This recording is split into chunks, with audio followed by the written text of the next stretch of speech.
Hello दोस्तों, आप देख रहे हैं Nilesh education. Practice test number 8 ITI electrician theory practice test number 8। तो चलिए शुरू करते हैं। प्रश्न 1 में है, निम्न में से कौन से पदार्थ में सबसे कम विशिष्ट प्रतिरोधकता है। निम्न में से कौन से पदार्थ में सबसे कम विशिष्ट प्रतिरोधकता है, यानी जिसकी विशिष्ट प्रतिरोधकता कम होगी वह सबसे अच्छा चालक माना जाता है। तो ऑप्शन है एल्यूमिनियम, तांबा, चांदी, लोहा। तो आंसर हो जाएगा ऑप्शन सी, चांदी।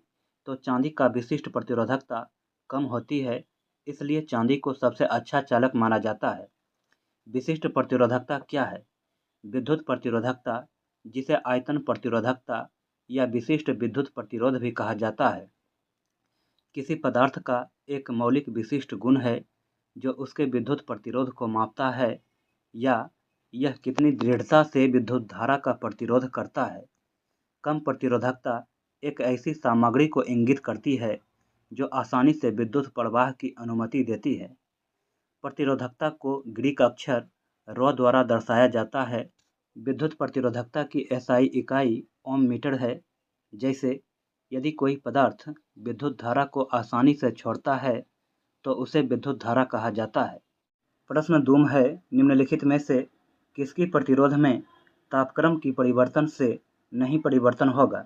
निम्नलिखित में से किसकी प्रतिरोध में तापक्रम की परिवर्तन से नहीं परिवर्तन होगा, यानी जो 4 ऑप्शन दिया है तो किसमें तापक्रम की परिवर्तन करने से कोई परिवर्तन नहीं होगा। तो ऑप्शन है निकेल, नाइक्रोम, प्लेटिनम, मैग्नीन। तो आंसर हो जाएगा ऑप्शन डी, मैग्नीन। प्रतिरोध से तात्पर्य उस मात्रा से है जो कोई वस्तु विद्युत धारा में बाधा डालती है या प्रतिरोध करती है। मैग्नीन एक मिश्र धातु होती है जिसके अंदर 84% तांबा, 12% मैग्नीज और 4% निकेल होता है। इसमें मैग्नीज भी मिक्स होता है, इसलिए इसका नाम मैग्नीज के जैसा ही है। प्रश्न 3 में है, निम्नलिखित में से किस धातु की सर्वोत्तम विद्युत चालकता होती है। निम्नलिखित में से किस धातु की सर्वोत्तम विद्युत चालकता होती है। तो ऑप्शन है चांदी, एल्यूमिनियम, सीसा, जस्ता। तो आंसर हो जाएगा ऑप्शन ए, चांदी। चांदी जिसे कि अच्छा चालक माना जाता है और इसकी विशिष्ट प्रतिरोधकता भी कम होती है। उसके बाद में तांबा, उसके बाद में एल्यूमिनियम अच्छा चालक माना जाता है।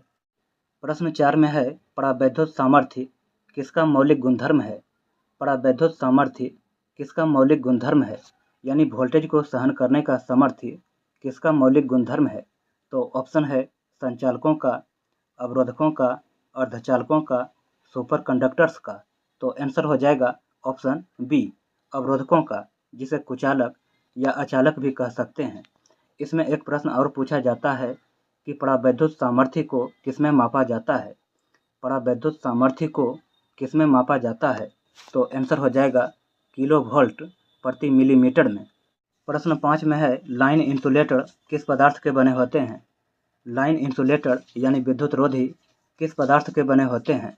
तो ऑप्शन है माइका, पोर्सलेन मृदा, ग्रेनाइट, एस्बेस्टस। तो आंसर हो जाएगा ऑप्शन बी, पोर्सलेन मृदा। पोर्सलेन मृदा एक सिरेमिक सामग्री है जिसे कच्चे माल को गर्म करके बनाया जाता है, जैसे चीनी मिट्टी के बर्तन।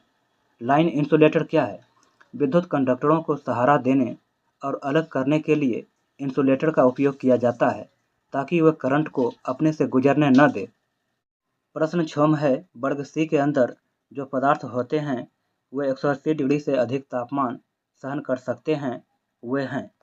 टोटल वर्ग 7 होते हैं, वाई, ए, ई, बी, एफ, एच, सी। तो वर्ग सी के अंदर जो पदार्थ होते हैं वे 180 डिग्री से अधिक तापमान सहन कर सकते हैं, तो वो कौन है। तो ऑप्शन है कागज, सूत, प्रेस बोर्ड, प्राकृतिक रेशम, एम्पायर क्लॉथ, माइका, पोर्सिलेन, कांच व quartz, leather, oiled paper, fibre इत्यादि। तो आंसर हो जाएगा ऑप्शन सी, माइका, पोर्सिलेन, कांच व क्वार्टर, जो कि 200 डिग्री सेल्सियस से 250 डिग्री सेल्सियस के बीच के ताप को सह सकता है।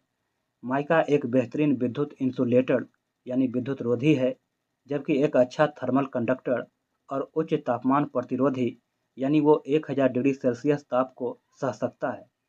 पोर्सिलेन एक सिरेमिक पदार्थ है जो काओलिन या कई अन्य पदार्थों को एक भट्ठी में 1200 से 1400 डिग्री सेल्सियस तक ताप पर गर्म करके बनाया जाता है। इससे बर्तन, सजावटी सामान, विद्युत इंसुलेटर आदि बनाए जाते हैं। प्रश्न 7 में है प्राकृतिक रूप में पाए जाने वाले अर्धचालक पदार्थ है। प्राकृतिक रूप में पाए जाने वाले अर्धचालक पदार्थ है तो ऑप्शन है जर्मेनियम, सिलिकॉन व कार्बन, एल्यूमिनियम, एंटीमनी, ऑक्सीजन। तो आंसर हो जाएगा ऑप्शन ए, जर्मेनियम, सिलिकॉन व कार्बन। प्रश्न 8 में है विद्युत प्रतिरोधक पदार्थ का खाली स्थान होता है। विद्युत प्रतिरोधक पदार्थ का खाली स्थान होता है यानी धारा के प्रवाह में अवरोध पैदा करने वाले पदार्थ का खाली स्थान होता है। तो ऑप्शन है विशिष्ट प्रतिरोध तांबे से कम होता है, प्रतिरोध ताप गुणांक कम होता है, गलनांक बिंदु निम्न होता है, ऑक्सीजन से क्रिया अधिक करते हैं। तो आंसर हो जाएगा ऑप्शन बी, प्रतिरोध ताप गुणांक कम होता है। प्रतिरोध ताप गुणांक क्या है? जब 0 डिग्री सेल्सियस ताप 1 ओम प्रतिरोध वाले तार के ताप को 1 डिग्री सेल्सियस बढ़ाने पर जो उसके ताप में वृद्धि होती है तो उसे प्रतिरोध ताप गुणांक कहते हैं। प्रश्न 9 में है 40% निकेल व 60% तांबा के मिश्रण से तैयार होता है।